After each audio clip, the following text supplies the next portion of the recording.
Hello, everybody. Welcome to Off the Record, hosted by CPI. My name is Jake Chabowski here on the GR team. Thank you, first and foremost, for coming tonight. I'm very excited to share that we have two incredible guests with us, Mr. Joel Salatin and Congressman Thomas Massie.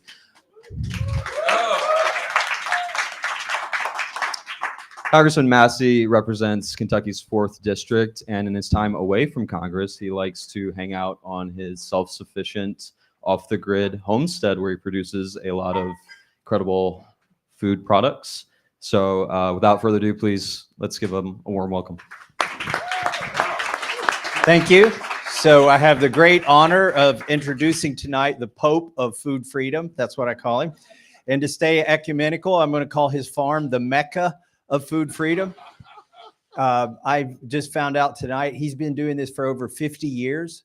So he's been plowing ground for MAHA movement for half a century, really. And what you see today is sort of the culmination of something he's been leading for half a century. Starting out with selling eggs.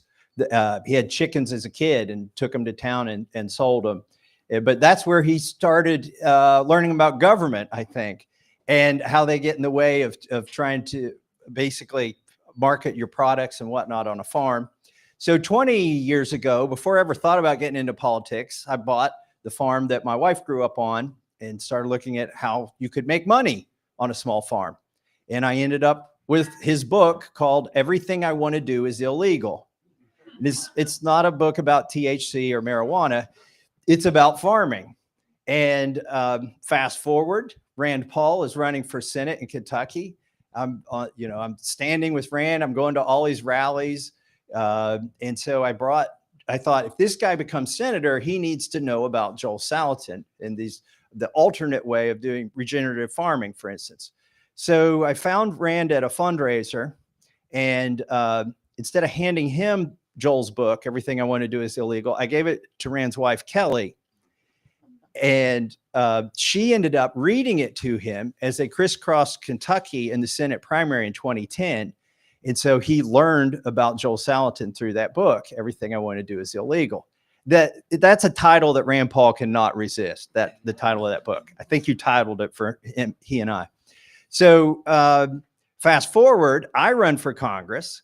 In 2012, I end up here in Washington, D.C. in Rand's office, and he says, Thomas, there is this farmer in Virginia that it's just incredible what he does. And he's got this book, Everything I Want to Do is Illegal. And I said, Rand, do you know where you got the book? He's like, did you give it to me? I said, yes, 2 years ago. So we went and saw Joel Salatin on his farm and got the full experience. And by the way, I highly recommend you go to Polyface and touch the dirt and see how this all works. So we go to his farm and Joel gives us a private tour. And we come back, we're in DC, and we go to Mitch McConnell's office. This is the first time I met Mitch McConnell. And we're sitting in the leader's office in these fancy, plush chairs. And Rand is explaining our trip to see Joel the day before to Mitch McConnell. And he says, well, the rabbits poop, and then the chickens peck through the poop, and there's no flies. And McConnell's looking at him. He goes, so this is what you two do for fun on the weekends. So anyways, that's, Joel is one of my favorite 6 people who's been on the planet at the same time I've been on the planet. Some of them have already passed away, but he's made it in the top half dozen of people that they live what they preach and they preach what they live. And there's no double standards here. And just to tell you how relevant he is to the conversation in Washington, D.C., a few weeks ago, RFK Jr. called me up for some ideas on how to deal with their mass killing the chickens over the bird flu. Okay. And he's like, I don't think we're going about this the right way. And Bobby suggested that maybe we shouldn't be killing all the survivors, that maybe we should keep those and breed them back. And he said, so what do you know, Thomas? And I said, well, I'm not the expert on this. In fact, I'm going to try to connect you with the expert on common sense when it comes to farming. So I called up, I told Bobby Kennedy, like, hold on. And so I called Joel's number, found him in a hotel somewhere in the Midwest. He had just given a speech. And I was like, Joel, don't leave your hotel room. You know, the health secretary is going to call you in like 2 minutes. So I called up Bobby and he called him. And I won't say I wasn't part of that conversation, but I just want to say our country is going in a good direction now. If you've got Bobby Kennedy calling Joel Salatin to get ideas on how to fix problems. And with that, I give you the Pope of Food Freedom. Thank you, Thomas. It's a true honor and a privilege and a blessing to be here with you this evening. So I do a lot of media interviews, a lot of podcasts, and people are always asking, well, you know, if you were there, what would you do?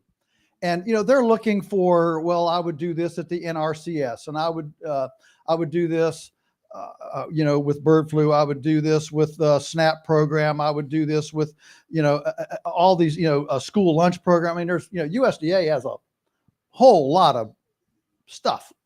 And I always disappoint these interviews because I'm sorry, I'm a one-string banjo.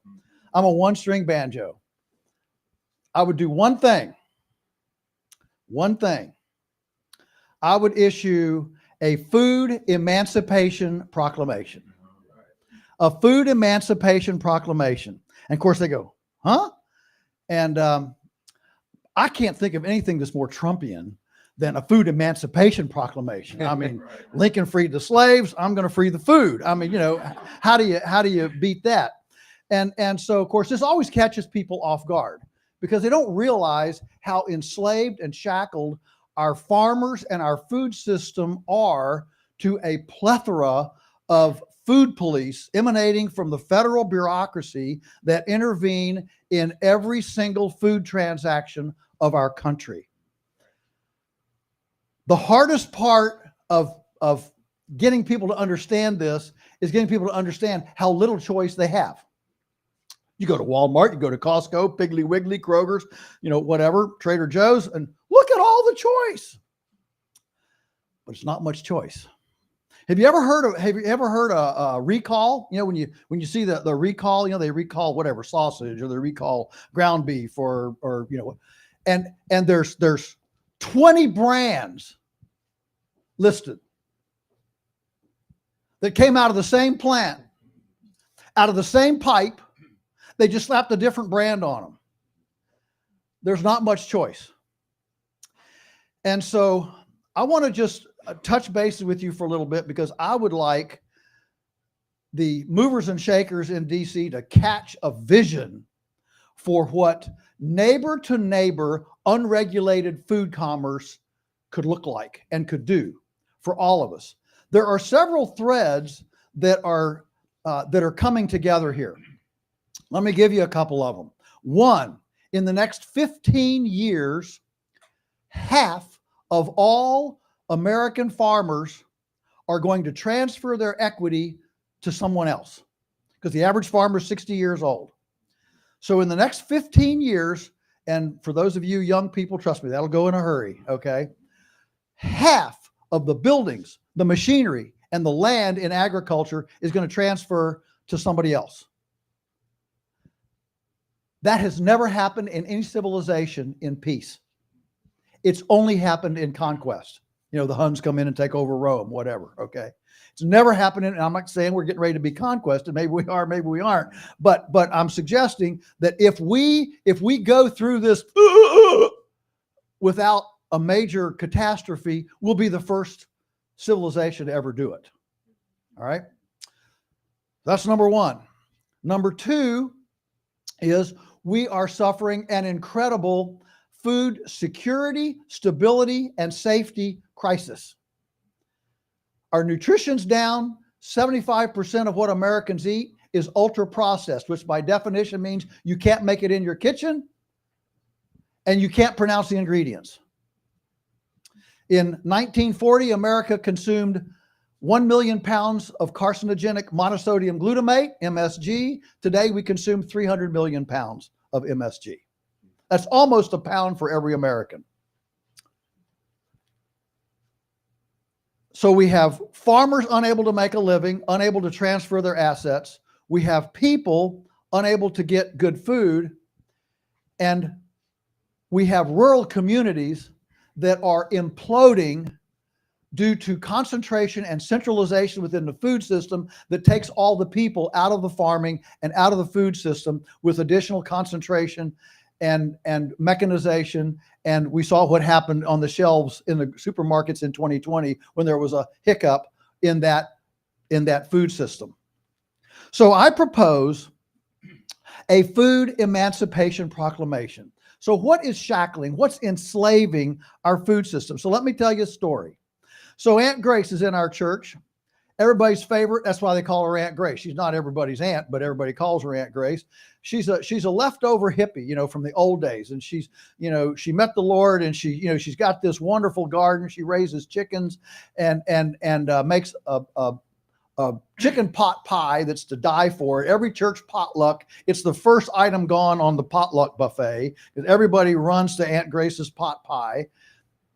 And because she makes them from scratch. Well, about a week ago, her husband died. She's now a widow, and she's scrambling for purpose and for new, things to do with her life.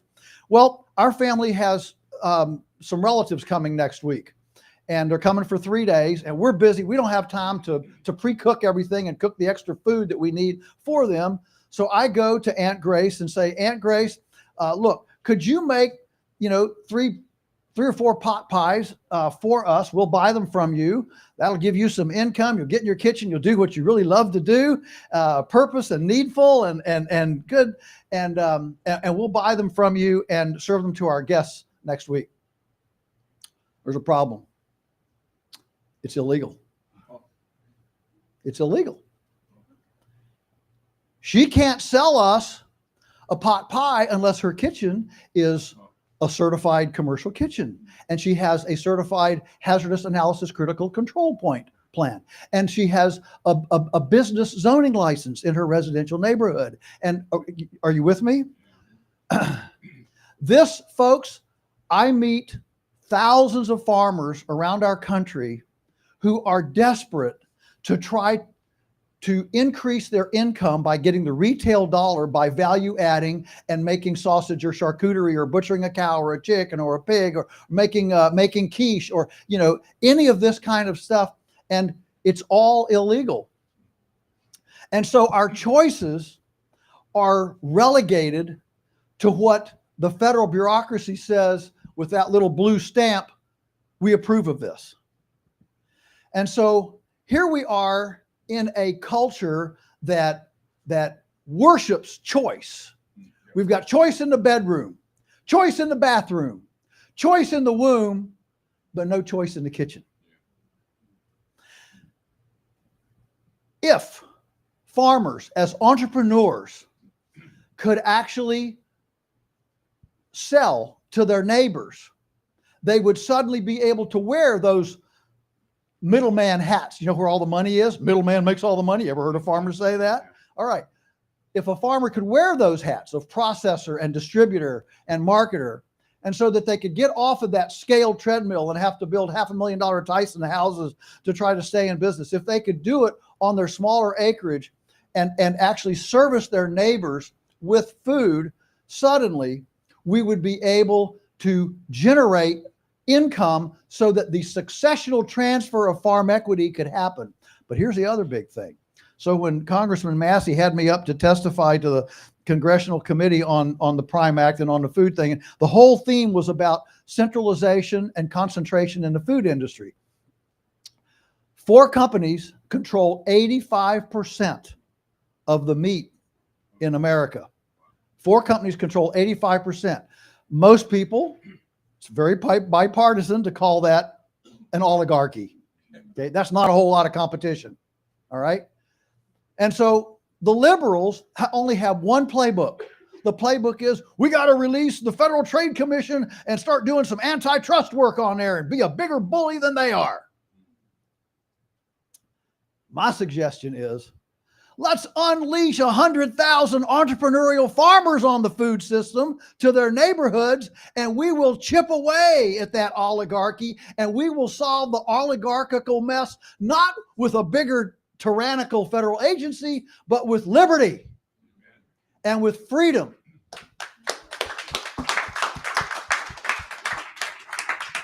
Now, who's against this? Who's against this? Well, the oligarchical system. They don't want the competition. The food inspectors, they don't want it. And the Ralph Naderite consumer advocacy scaredy cats, who think, so I was down in Richmond speaking, doing a hearing. I had a wonderful senator in Virginia who put in a cottage food law in Virginia. I was down there testifying. And during a break, our Virginia Commissioner of Agriculture came up to me and he said, Joel, he said, we can't let people choose their food. Why? We couldn't build hospitals fast enough for all the sick people that would be getting unsafe, tainted food. That's the way they think. And you have to understand that to say that, you have to believe that bureaucrats are more trustworthy than business people, than farmers, than neighbors. So again, we love our country of choice. What could possibly be more a perfect manifestation of personal agency? That's a new word, we're all using it. Your personal agency.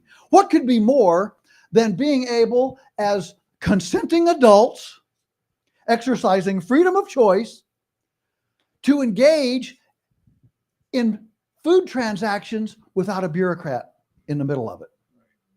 What could be more significant for me being able to choose the fuel from my microbiome? I mean, the problem is my microbiome, choosing the fuel from my microbiome is what energizes me to go exercise my freedoms in the Bill of Rights, to use my property the way I want to not be searched and seized without a warrant, to be able to assemble, to preach, to pray, to speak. But what good is it? And we could say to shoot. And what good is it to have those freedoms if I don't have the freedom to feed my microbiome the fuel that I think it needs to give me the energy to go shoot, pray, and preach? So this concept of letting people have choice for their food has tremendous ramifications economically for rural revival. It has ramifications for our health, to be able to easily opt out. Imagine, you've heard of food deserts, right? Food deserts. So imagine you're in Baltimore, Emma, okay? Thanks for being here, by the way. All right, so you're in Baltimore in a food desert. Let's pick a situation. You're a single mom with 3 kids, okay? And there's a vacant lot next door.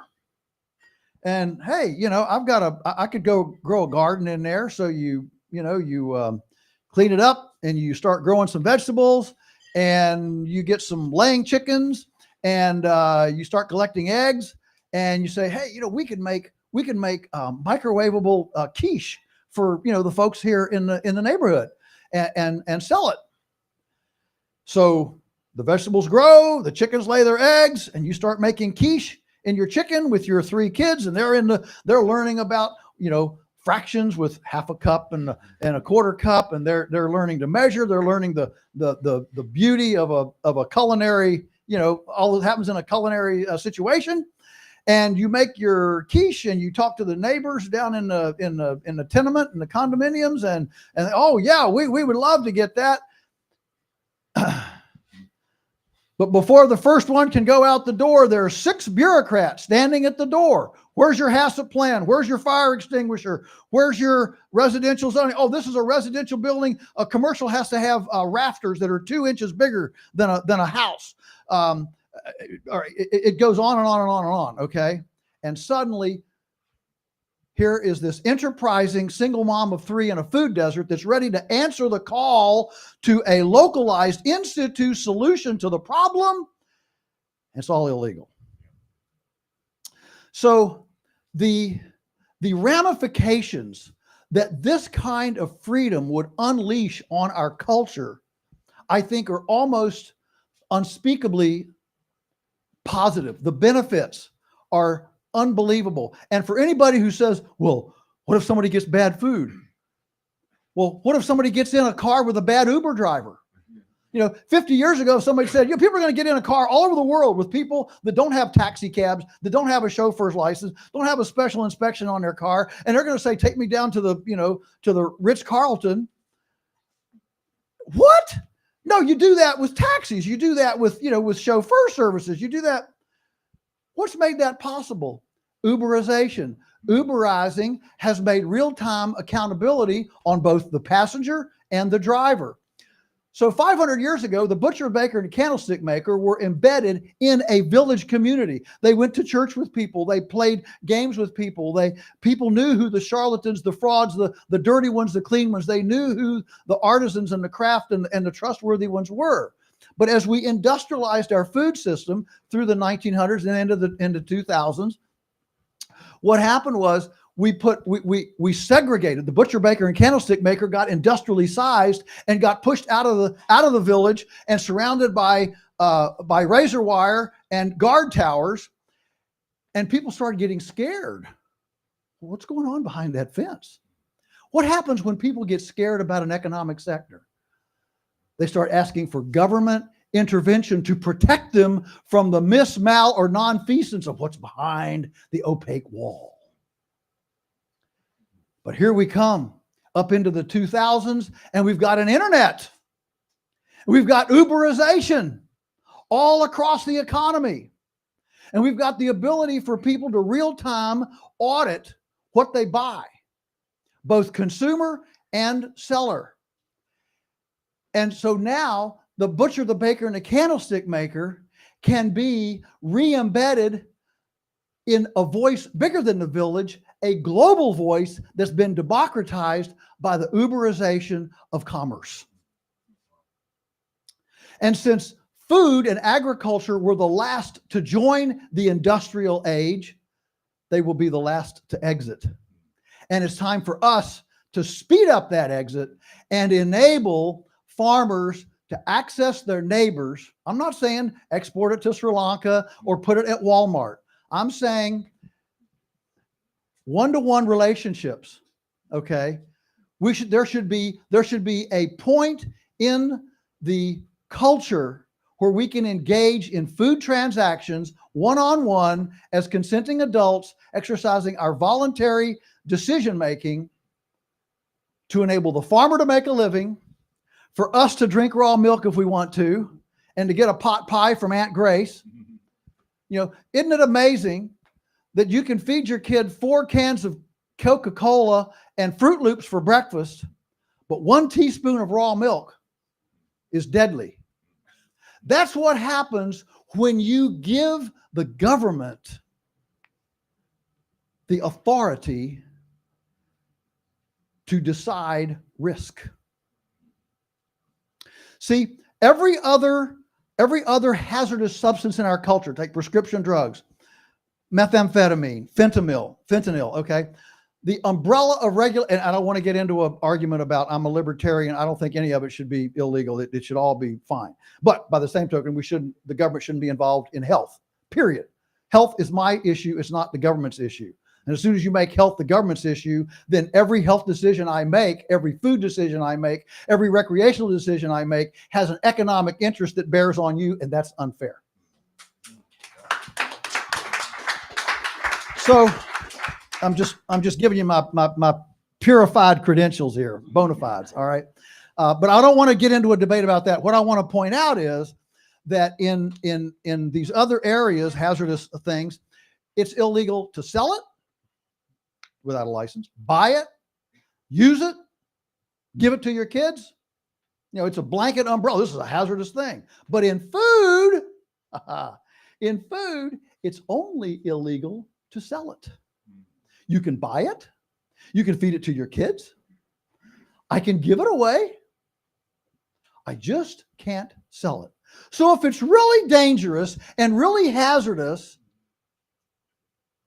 how is it okay for me to give it away, for somebody to buy it, and somebody to feed it to their kids? Clearly, this is not about food safety. It is about controlling market access. Now, the industry will come back and they will say, well, look, it's not fair to give somebody, an unregulated, we've got to deal with these regulations. We're going into Walmart and Costco and all this and shipping to, Sri Lanka. I don't know why I'm stuck on Sri Lanka this evening, but anyway, it just sounds good. And it's not fair for you to get by without having to comply with these regulations. So we need a level playing field. They want to bring this like it's a moral high ground, a political high ground. We need a level playing field. Well, that level playing field would be equivalent to telling kids that are wanting to pick up a Sunday afternoon football game in the backyard and decide the goalposts are going to be the clothesline and a lilac bush on one end and the 5-gallon bucket and the yard rake on the other end. No. We need a level playing field here. We're all going to use the same rules. This is one game. It's one football game. So the level playing field is you can only play football in an NFL stadium. That's the only place you can play football. That's a level playing field. It's important to understand that every single food regulation in this country, every single food regulation is scale prejudicial. It's easier to comply if you're big, hard to comply if you're small. And so what happens is that the entrepreneurial dream, the entrepreneurial embryo has to be so big to be birthed that dreams are still birthed, because the baby is too big to be birthed due to the regulatory requirements that are either infrastructure, licensing, compliance, zoning, name whatever you want to name. And so, I don't know how long I've gone, but I just want to, what I want is for every single congressional and senatorial office represented here to get behind something that's as simple as the Food Emancipation Proclamation. Because I think that this is simple. Listen, it doesn't cost a dime. Doesn't cost a dime, doesn't require a bureaucrat, doesn't require an agency, nothing. What could be easier than just giving people some freedom? Doesn't cost anything. And if we would do that, we would see an explosion of entrepreneurial, direct access food farm. We would see the cost. We would see the cost of local food drop like a rock. I co-own a federal inspected slaughterhouse.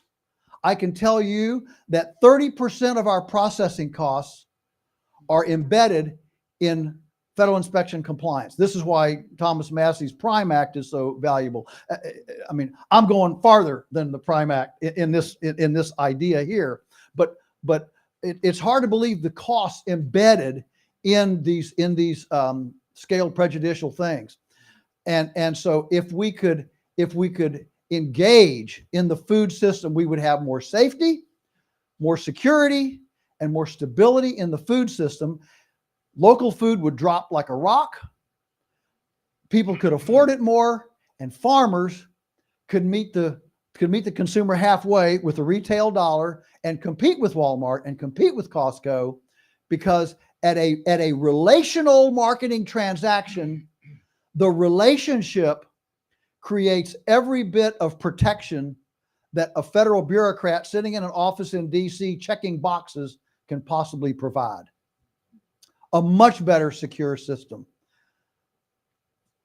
So finishing, the problem is I can't guarantee that we wouldn't have more sick people. When somebody pushes back, they say, well, there'd be all these sick people. There'd be these farmers. You can't trust these farmers. They're dirty people. They wear blue jeans and dusty hats. They don't know anything about hygiene. And That may be true. But we can't even try. We can't even experiment without the heavy-handed gumshoe thugs coming in from DC and closing it down. See, I think actually people would be a lot healthier if they ate pronounceable food from their neighbors. But I can't prove it, but I can't even experiment with it. And so we desperately need to create room, wiggle room, for for a locality who wants to try this, to try it. And then we can develop a track record and we can do the 50-state experiment. Some states will go more for it, some won't, that's fine. And we can do the 50-state experiment. And so I'm a one-string banjo, that's it. But to me, it solves so many issues and it's so easy to do. And it would truly smoke out the opposition that cannot abide for personal decision-making options. If we want a culture that makes good decisions, we can only get there if we let people make more decisions. The reason people are so ignorant about food is because the only thing that matters is, well, did the government say it's okay? All right, that's all I need to know. And so people become very, very ignorant about food. But as soon as people have to start being responsible, and the people who want to, I'm not saying to dismantle the inspection. So if you want to go to Walmart, if you're scared to death to get anything unless it's got a government stamp on it, fine, go to Walmart. That's fine. But the only thing that separates a free society from a tyrannical society is what does it do to the lunatic fringe? What does it do to the minority view? I'll close with this. When Governor Tim Kaine came to visit us at the end of his gubernatorial time, sat on a hay wagon with his security detail, men with no necks and things coming out their ears. And Daniel drove the tractor. I sat back with Tim Kaine, who's now a senator. And he was involved with, I think it was Sierra Club. He's a true environmentalist. Took him around the farm, and he totally got it. He saw the pollinators, the birds, happy animals, the grass, the worms. Everything. He just totally got it. So he got done. He's sitting on the bale of hay, and he says, "So Joel, what can I do for you?"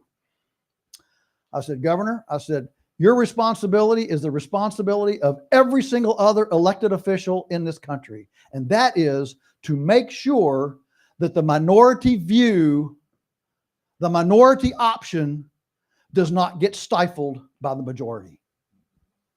That's the single most important thing that you can do." And I would just suggest that the Food Emancipation Proclamation, would be as foundational to bring that concept back of a replatformed, rejuvenated minority view, that the minority view is not wiped off the land. Thank you.